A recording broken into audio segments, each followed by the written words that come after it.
Hello everybody and welcome back. We're talking about microchips and then, so surprise, surprise, this game's talking about microchips and what are the odds when we're talking about conspiracies? Everybody loves microchips.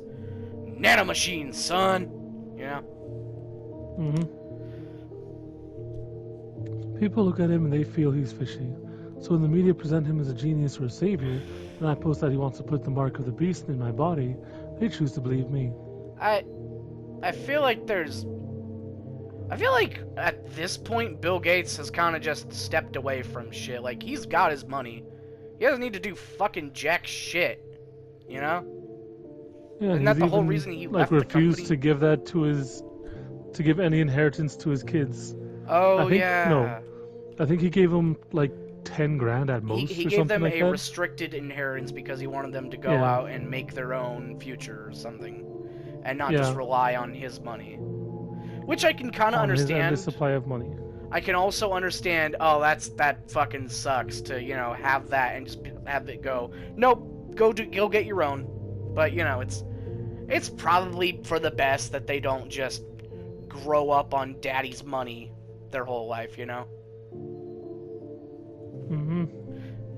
Anyway. Because it makes moral, emotional, and metaphysical sense to them.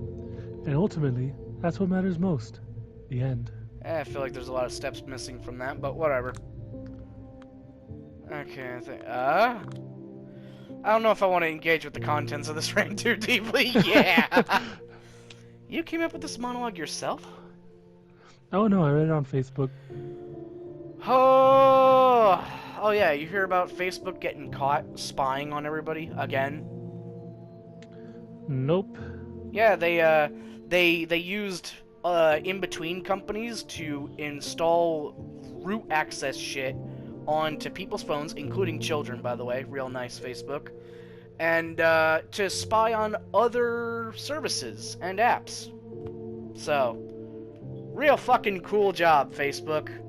Mark, you fucking Android piece of shit.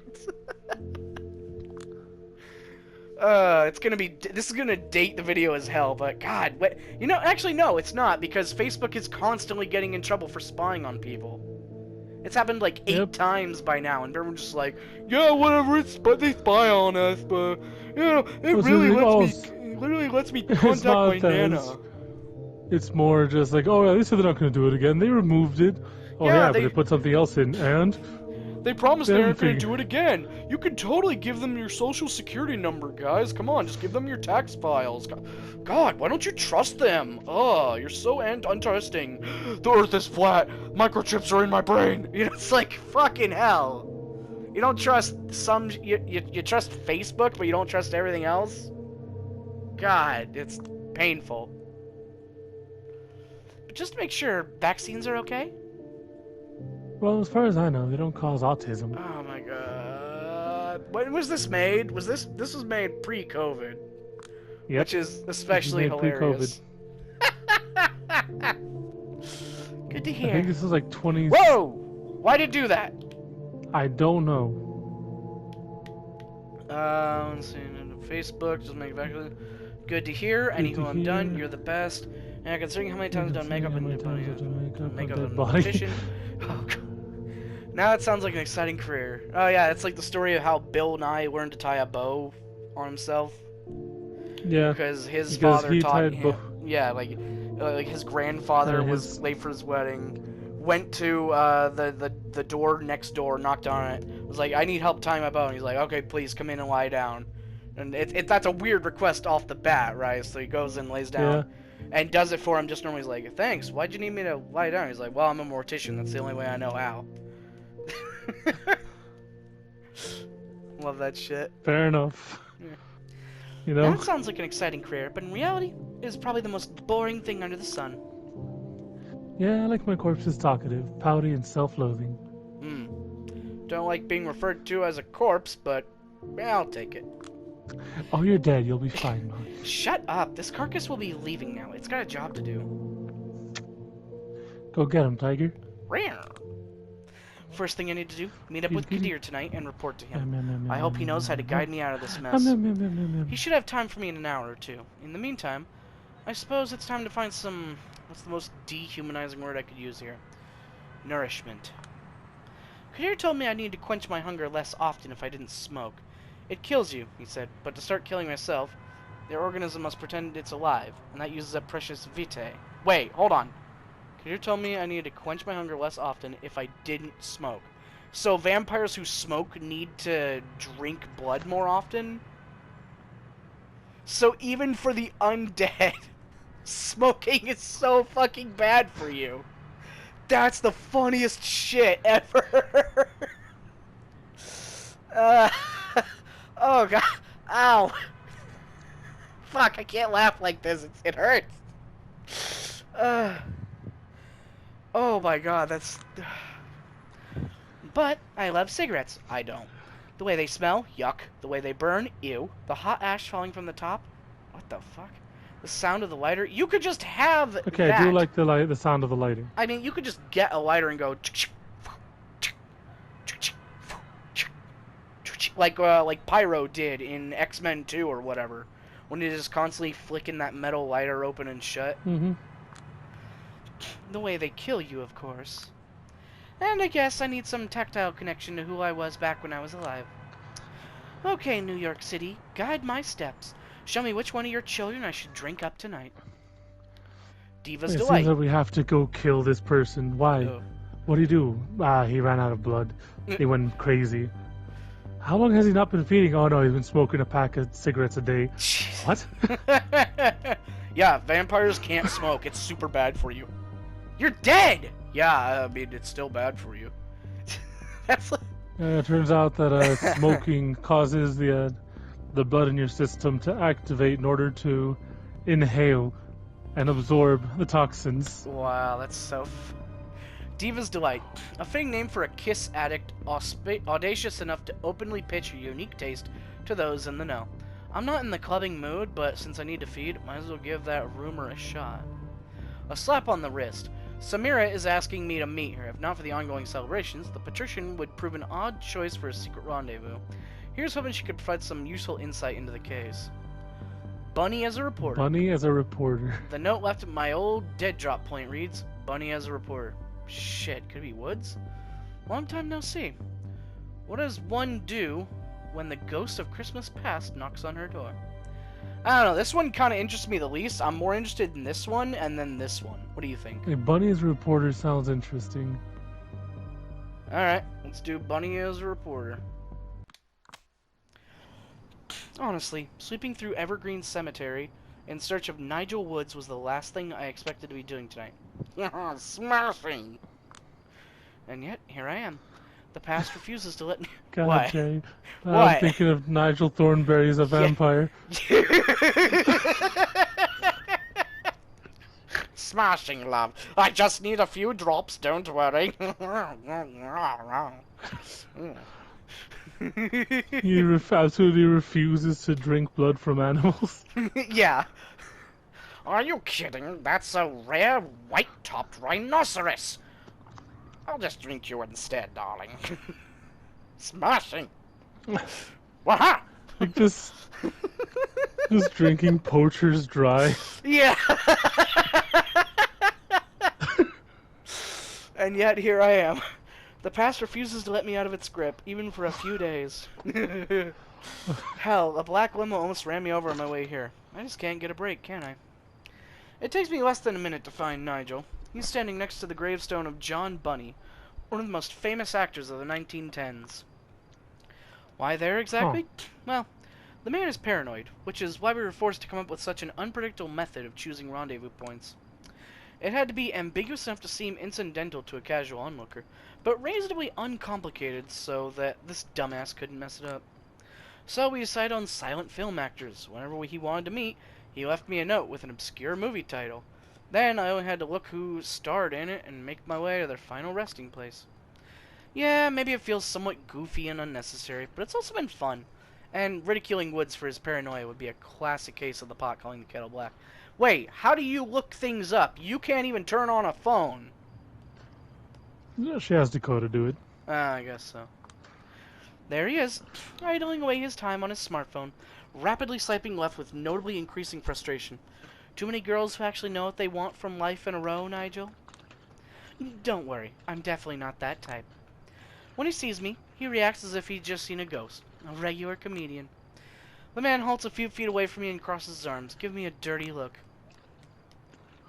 Hey, what the hell are you doing up to these days, Sowinski? Too busy for your old pal? You never write, you never call. He puts on this completely unconvincing frown, but quickly loses it, bursting into sincere laughter. Shit, Jules, not gonna lie, it's good to see you. Jeez, he looks unhinged. A little bit. Looking good, gal. I mean, you're still all doom and gloom and even paler than usual, but I always had a soft spot for your bony ass. Come here, give your uncle a hug. Okay, so when I look at him, the first thing I think of is, like, a Yakuza Chinese bad guy. Like, specifically Yakuza from the game series, when you go into, like, the Chinese markets and you fight, like, the gang bosses and shit. He looks like, I don't know, the butcher you meet in the back room or something. I'll take your word for that. I haven't played any of the Yakuza games.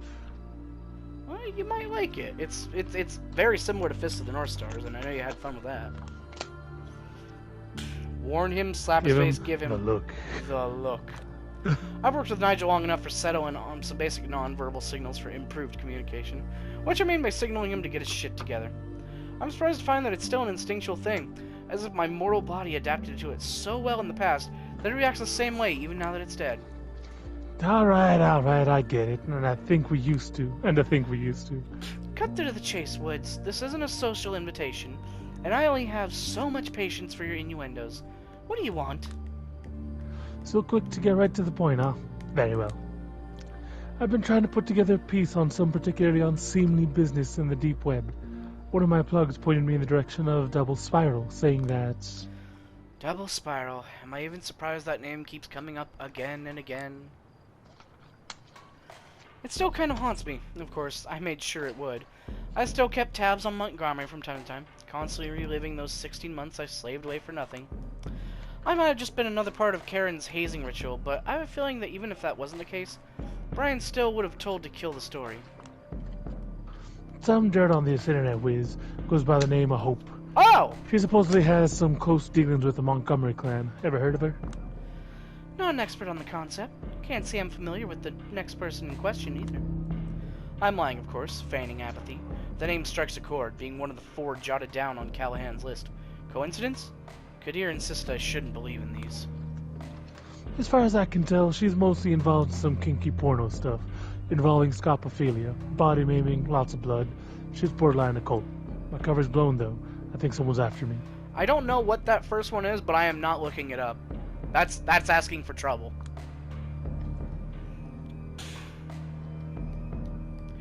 No! I think it is... Oh, okay. Just go. Because, like, the word scop has been used a couple times in Cyberpunk to refer to corpses.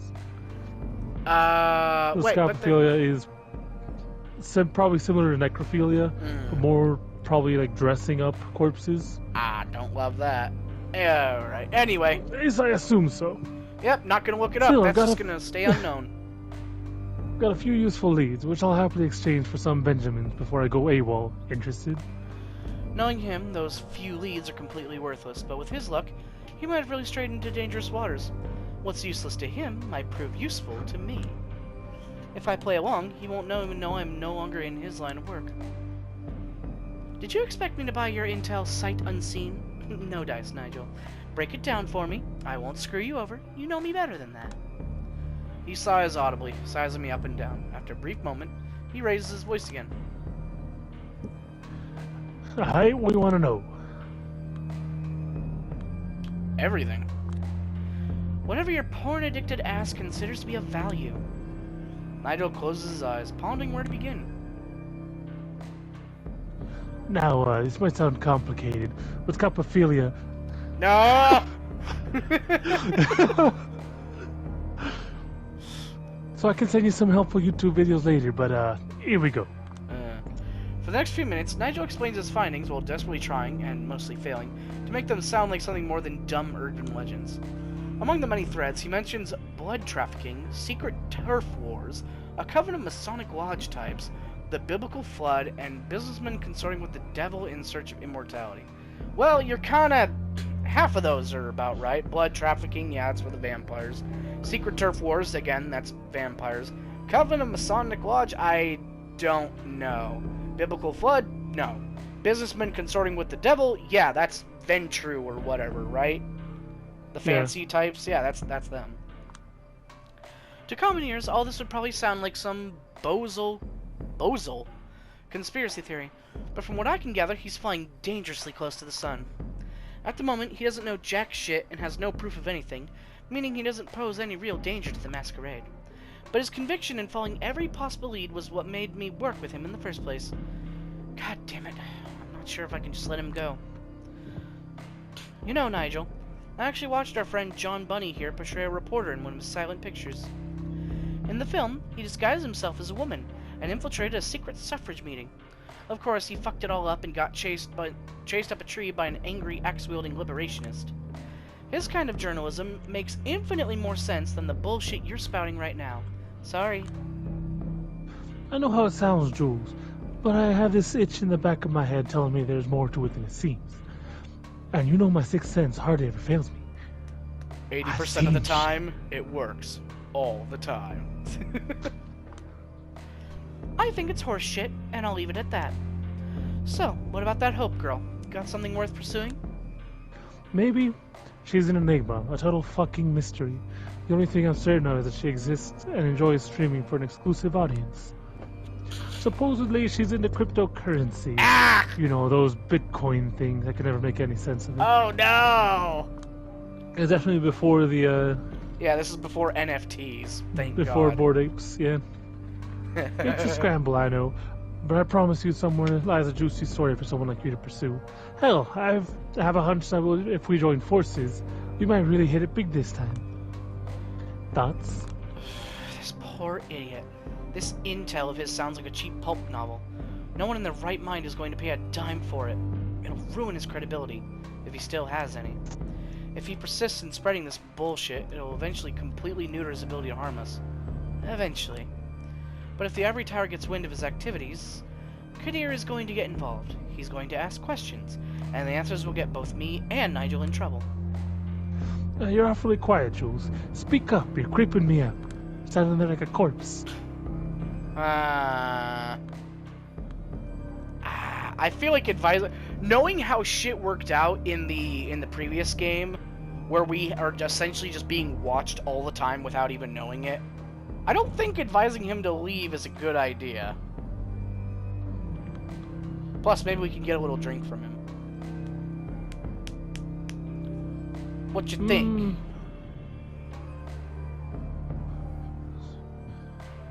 I mean, advising him to escape, he's still going to spread these things regardless. And it's still going to cause trouble, and it's going to come back to us because Kadir will find out that we were involved. One way or another, yep. So, dominate seems the smart way to go. I'm sorry, Nigel. Just a bit, but still. What? He freezes in place as I gaze into his eyes. There is no blood trafficking or secret turf growers going on in New York City. You have nothing on Double Spiral, and there is no hope. You made all of it up. The idea you have instead is a non-fiction book about toxic masculinity. You're going to do your research, and you're going to pitch the book to everyone as a real expert on the subject. He stands there completely perplexed, suppressing layers of rewritten memories. With his mouth wide open, stuck in a bizarre pose, he looks like a total goofball. I can't help but snort. John Bunny wouldn't compare, especially if our guy really follows his programming and a comedy of errors ensues. He's going to recover in a couple minutes, but I'm not sticking around. This trick has taken its toll on me. I can only keep my fingers crossed that it sticks. Best to bury the memory of this meeting, along with the rest of my past. Alright, so cool. We didn't really get shit on that one. We probably do need to drink, though. Fuck. I'm not that one will definitely get a drink out of that, but... But getting to meet Samira sounds important. Yeah. I'm sure we could go at least one day, right? Most likely, yeah. Should we risk it, or should we just go for the drink? I mean, you don't have the blood around the corners, like the edges. That is I think true. it should be fine. Alright, well that's all the time we have for today. Thank you for watching, and we'll see you later. Adios.